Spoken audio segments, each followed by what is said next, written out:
తోటి యాదాద్రి టెంపుల్ వచ్చే భక్తులకు అన్ని విధాల వసతి కల్పించాలనే ఉద్దేశంతో గత 2 నెలలుగా ఎలక్షన్ కోడ్ ఉండడం వల్ల కొన్ని సమీక్షా సమావేశాలు నిర్వహించలేకపోయినాం.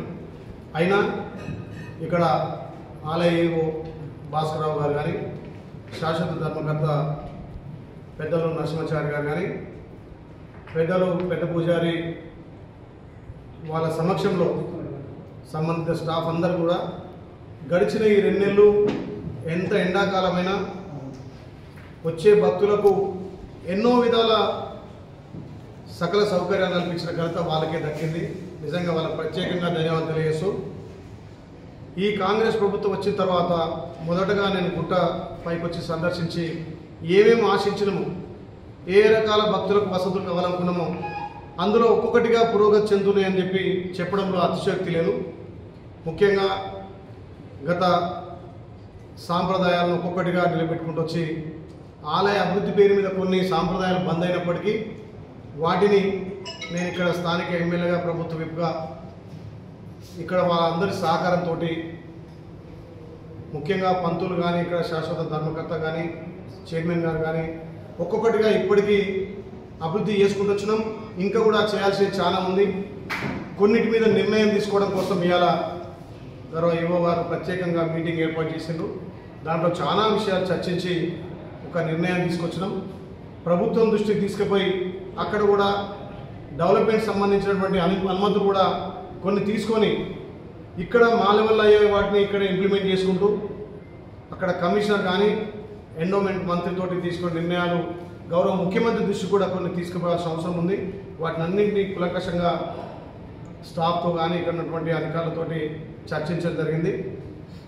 గతంలో ఏదైతే సాంప్రదాయబద్ధంగా గత 100 సంవత్సరాలు జరుగుతున్నటువంటి సాంప్రదాయాలను మళ్ళీ పునరుద్ధరించి వచ్చే రాష్ట్ర నలుమూల భక్తులకు ఎక్కువ వసతి కల్పించాలనే ఉద్దేశంతో ఒక్కొక్కటిగా అడుగులు ముందుకేస్తున్న క్రమంలో ఈఆర్ కూడా కొన్ని కీలక నిర్ణయాలు తీసుకోవడం జరిగింది.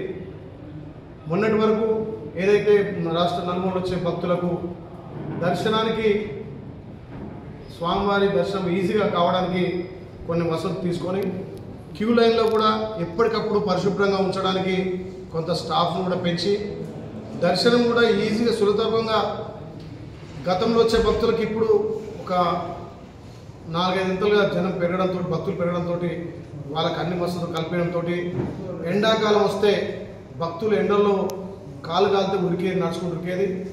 గౌరవ ఈవో గారు మంచి నిర్ణయం తీసుకొని ఆ పందిళ్ళు కానీ, వాళ్ళకు నీళ్ళ ఫెసిలిటీ కానీ అన్ని రకాల ఏర్పాటు చేసి కొండ నుంచి కొండకి పైకి ఎక్కడానికి భక్తులకు ఆటో సౌకర్యంతో పాటు ఉచిత బస్సు సౌకర్యంతో పాటు గతంలో ఒక 500 మందికి అన్నదానం జరిగేది. ఇలా ఈవో గారి చొరవతోటి ఇక్కడ ఉన్నటువంటి చైర్మన్ గారు కానీ ఒక 1000 మందికి ఉచిత అన్నదాన సౌకర్యం కల్పించడం, అదేవిధంగా భక్తులకు డార్మెంట్ హాల్లో కూడా సుమారు రోజుకు 1000 మంది నిద్రించే విధంగా వసతులు కల్పించడంతో పాటు గతంలో గుట్ట అభివృద్ధి పేరు మీద కొన్ని లాట్రిన్ బాత్రూమ్ లేకపోవడం భక్తులకు అసౌకర్యంగా ఉంటే వారు వచ్చిన తర్వాత వాటిని కూడా ఇంప్లిమెంట్ చేయడం జరిగింది. ఇప్పుడు కొత్తగా ఏదైతే రాష్ట్ర నలుమూలలు వచ్చే భక్తులకు దర్శనాలు సులభతరంతో పాటు వాళ్ళకు ఫెసిలిటీ కల్పించుకుంటూ, అదేవిధంగా డార్మెంట్ హాల్ ఇంకా ఎక్స్పెన్షన్ చేసి కింద శాశ్వతంగా ఉన్నటువంటి అన్నదాన సత్రంలో కొంత 1 కోటి రూపాయలతోటి మనం ఒక ఇన్వెస్ట్మెంట్ పెడితే సుమారు ఒక 4-5 వేల మందికి రోజు అన్నదానం చేసే కార్యక్రమం ఏర్పాటు చేయడం కోసం దాన్ని కూడా ఏర్పాటు చేయడం జరిగింది. అదేవిధంగా ఇక్కడ ఉన్నటువంటి లిఫ్ట్ కూడా కొంతమందికి వృద్ధులకు కానీ విఐపీలకు కూడా ఇబ్బందిగా ఉందని చెప్పి ఎస్కలేటర్ కూడా దాన్ని ఒకటి ప్రపోజల్ చేయడం, దాంతోపాటు వచ్చే భక్తులకు అన్ని విధాల వసతులు కల్పించడం కోసం పర్మనెంట్ షెడ్లు, అంటే ఇప్పుడు అది వేసినటువంటి సమ్మరి కోసం వేసిన షెడ్డు, అది కూడా డోనర్స్ తోటి, దాతలతోటి వేసినటువంటి షెడ్ కాబట్టి ఏదైతే మొన్న ఎలక్షన్ల ముందు మేము అక్కడ స్టోన్ వేయడం కూడా జరిగింది. అది ఒక 25 ఫీట్లుగా పర్మనెంట్ స్ట్రక్చర్ తోటి భక్తులు దర్శనం తర్వాత ఎండలో కాకుండా 25 ఫీట్లలో నీడకు వెళ్ళేటట్టుగా దాన్ని ఒకటి, కొండ కింద నుంచి మెట్ల ద్వారా పైకి వచ్చే భక్తులకు సోలార్ తోటి అన్ని వసతులు కల్పించి ఆ నీడలో దర్శనానికి వచ్చే విధంగా ఇప్పుడే వాళ్ళు యువ గారు చెప్పారు, రేపు 18 తారీఖున స్వామివారి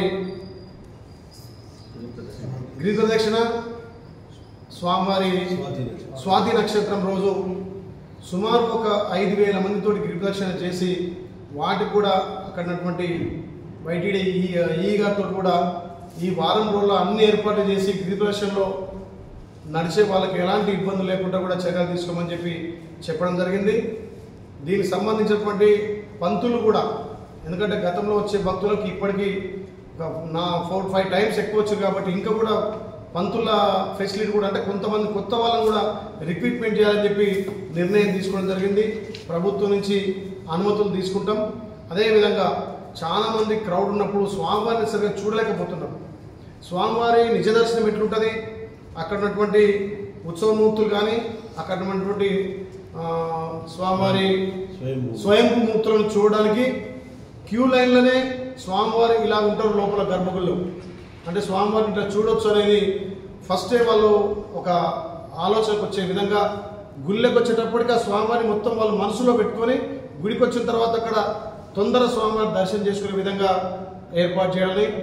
అదేవిధంగా పైనట్లయితే యువ రచనకు ఒక మంచి నిర్ణయం తీసుకొని తిరుపతి తరహాలో ఎల్ఈడిలో కూడా స్వామివారి నిత్య సేవలు కానీ కళ్యాణం కానీ అభిషేకాలు కానీ దాంట్లో ఎట్లయితే చూస్తున్నామో కింద కూడా స్థానిక భక్తులు కానీ వచ్చిపోయే భక్తులు కూడా అక్కడ ఉన్నటువంటి గోపురం దగ్గర కమాన్ దగ్గర ఒక పెద్ద ఎల్ఈడి ఏర్పాటు చేసి పైన అయితే ఏవైతే స్వామివారికి సేవలు అవుతున్నాయో ఆ సేవలు కూడా ఎల్ఈడి ద్వారా మనం కింద భక్తులంతా కూడా పైకి రాని వాళ్ళు కూడా చూడడానికి ఏర్పాటు చేసి, గతంలో యాదగుట్టకు వచ్చేటప్పటికి రాగి నుంచే యాదగుట్ట ఇట్లా ఉంటుంది అని ఒక నామాలతోటి మనకు ఉండేది.